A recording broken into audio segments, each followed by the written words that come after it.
Hello guys, magandang hapon. Ayan, ito yung ating panggabihan guys. Nagmarinate ako guys na nakita nyo guys yung ginawa ko na chicken wings. Ngayon naman dahil yung oil naman sayang itapon kasi. Kaya yun, sabi ko, sa Monday ko na itapon lahat yung oil. So magagamit ko pag-ais ng ilang prito yun. Alam nyo naman, kailangan marunong tayo magtipid. Manok lang may nilagay ko. Ayan guys, na-marinate ko na siya. So kailangan nilagay natin siya dito guys, yung oil.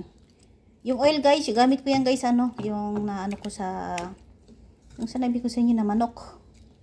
Mainit na yata eh. So mamaya konti. Hindi pa siya. Yan. Na-adjust ko na 180. So, Monday yan, tatapon ko na yung oil kasi hindi ko na magagamit yan eh. Yan. Kasi meron pa kasi ako guys, 25 chicken eh. 25 chicken wings. So, kailangan ko paprituin. Ayan. Marinate, ikot-ikot ko lang. Ayan guys. Mainit na yata. Tayo maglalagay na. Ayan. Ito maganda to guys. Kahit ilagay natin isahan na lang. Ayan. Diba? Isaya yung ating oil. Ayan. 5 liter. Ito guys. 5 liter to guys eh. Yung ating oil. 5 liters, nasa 1,000 may higit. Yan, ilagay na natin lahat. Guys, nag-umpisa na guys yung ating baboy. Yan. Diba?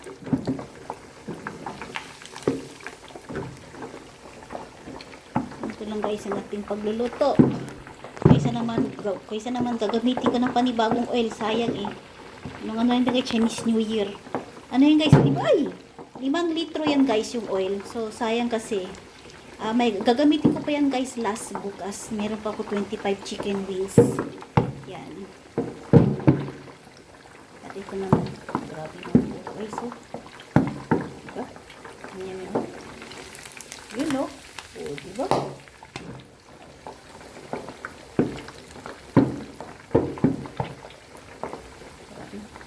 Kasama yung panahon guys. Oh my God.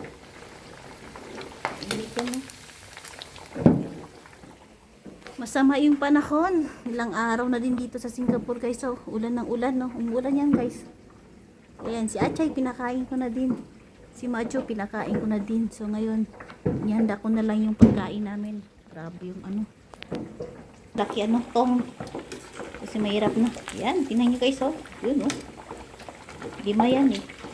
Mamaya hiwain ko yan guys. Ilalagay ko yan sa, sa lettuce. Kasi kami nakakain yan, eh. Yan. Mas mabilis to guys kasi pag ito yung ginagamit ko kasi hindi nasusunog. Kaysa naman dun sa apoy gagamitin ko yun, wala na, sunog agad. O tingnan nyo guys, maganda yung pagkuha, diba? Oh. Wow, ang init. Maganda yung pagkuha guys. Tingnan nyo guys, oh. Diba? Maganda yung pagkuha, no? Yan. Sa kasi, sa apoy, sunog na yan. Yan, ito guys, pwede ito pang negosyo. Bibili nga ako ganito guys kasi gusto ko din pagdating sa pagluluto. Kaso alam niyo naman yung Pilipinas electric, sobrang mahal. Kaya yan. Hindi ko alam. Basta gusto ko meron yung ganito guys. Pag may mga okasyon, pwede tayo magluto ng Kaso naman din guys, yung oil din. Kasi kailangan mo talaga ng maraming oil ang gagamitin nito. Kasi hindi pwede maiksi konti lang. 5 liter okay na siya. O, diba? Ang ganda ng aking pork belly, guys. So, ganito lang, guys, ang ating pagluluto ng aking pork belly. Ayan, nakita nyo, guys, na marinate ko yung chicken wings. Same din, guys, yung ingredient niya. Yung chicken powder. Chicken powder at saka sesame oil.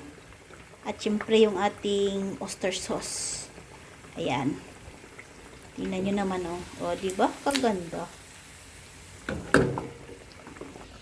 Yan. Tingnan natin guys. Inuha ko yung tong. Ayan oh. Ay kagaling. Kita nyo naman guys oh. Look at this. O diba? Nilaga ko na to guys. Luto na yan. So kailangan ko siya na maging crispy siya oh. Tingnan nyo guys oh. O pwede nyo na ibenta yan. Pag ganito sa Pilipinas. Kaya itong klase guys. Pwede dalawang purpose to. Tingnan nyo guys oh. Hindi siya masyado, ano no. Pag sa gasol yan guys, wala na, sunog na agad. Tingnan nyo guys, oh. 6 perasos lang yan guys. Tapos, maganda ko dyan. Yun, diba? Ganda ng pagkuha, ano.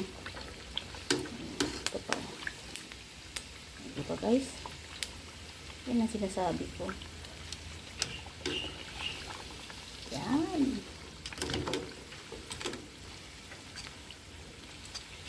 Anong ligaya ko, sinta.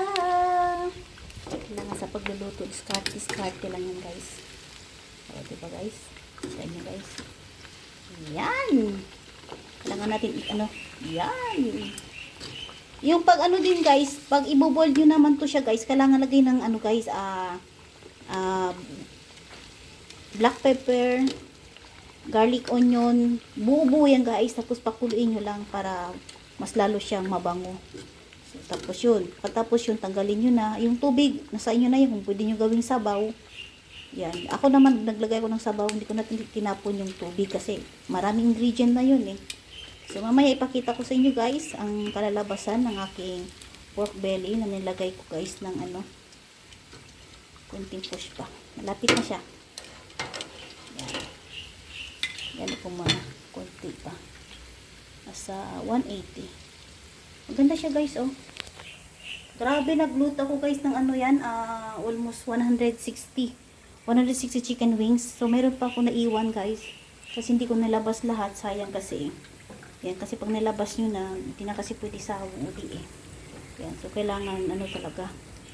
So, diba? Yan. Malapit na siya matapos. So, kailangan ko lang ng ano, high temperature pa. Para mas lalo siyang magiging crispy. Ayan, at mamaya, pakita ko sa inyo ang aking paghiwa ng aking broccoli. Maraming salamat guys. Hanggang sa muli. Yan na guys, luto na ating pork belly. Hihiwain na natin guys. Lagay natin sa lettuce guys. Ayan, mamaya konti guys. Ito na guys. Nahiwa ko na guys. Grabe ang crispy niya. Ito na guys ang aking pork belly. Na marinate ko na guys kagaya sa aking ingredient ng aking chicken wings. Ayan guys. Kain na tayo guys. Ano yung makakanin nyo? Sabay-sabay na tayo sumubo at oras na din kainan. Thank you so much and God bless everyone.